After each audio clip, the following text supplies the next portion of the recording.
Perkenalkan, saya Ibu Velma F. Manayang, SPD, selaku pengawas SD Kabupaten Bola Mongondo Timur.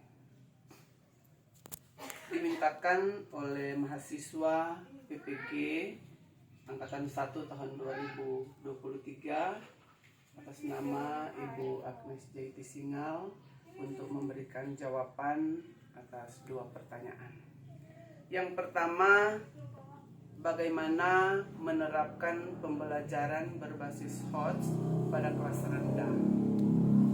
Pembelajaran berbasis HOTS sesungguhnya adalah melatih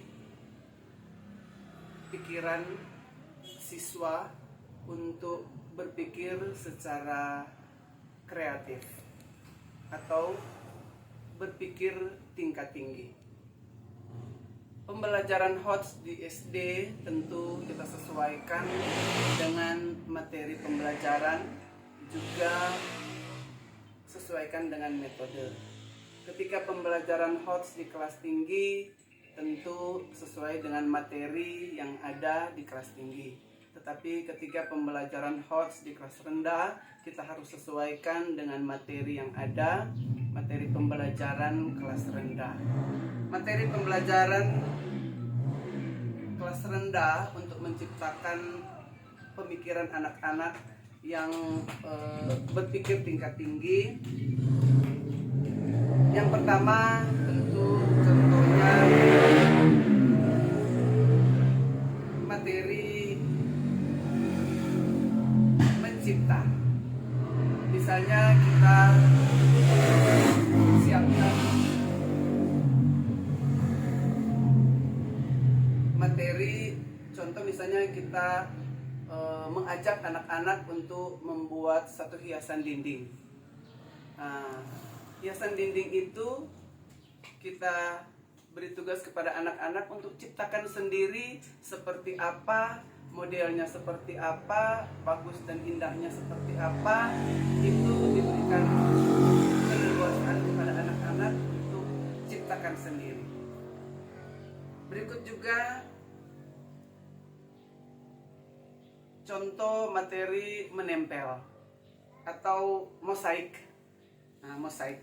Mosaik kita ambil bahan-bahan alami, misalnya biji-bijian.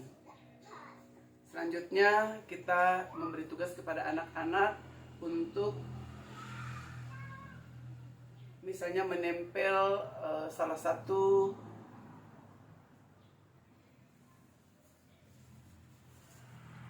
jenis hewan, misalnya kupu-kupu.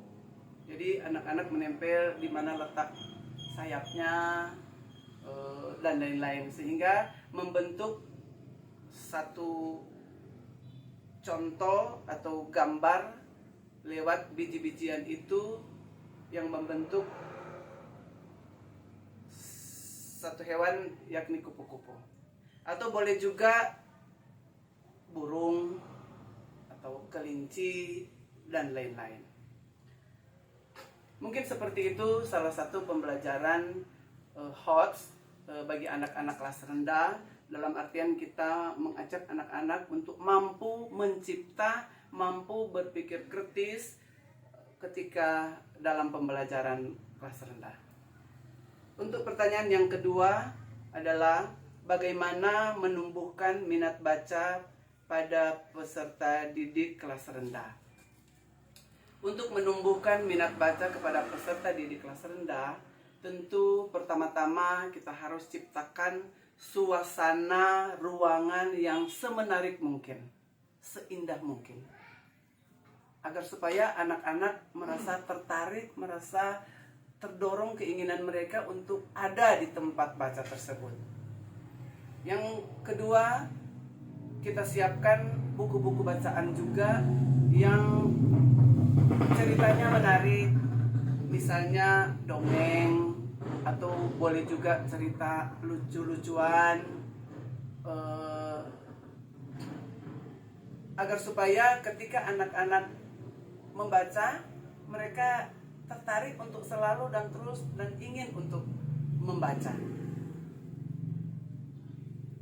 Karena ketika suasana ruangan baca tidak menarik bagi anak-anak, maka niat mereka untuk membaca terurung. Tetapi ketika kita siapkan ruangan baca yang bagus, buku-bukunya juga menarik, cerita-ceritanya di dalam buku juga menarik, seperti dongeng-dongeng, maka pasti untuk anak-anak kelas rendah, mereka akan merasa tertarik untuk membaca. Mungkin demikian penjelasan saya.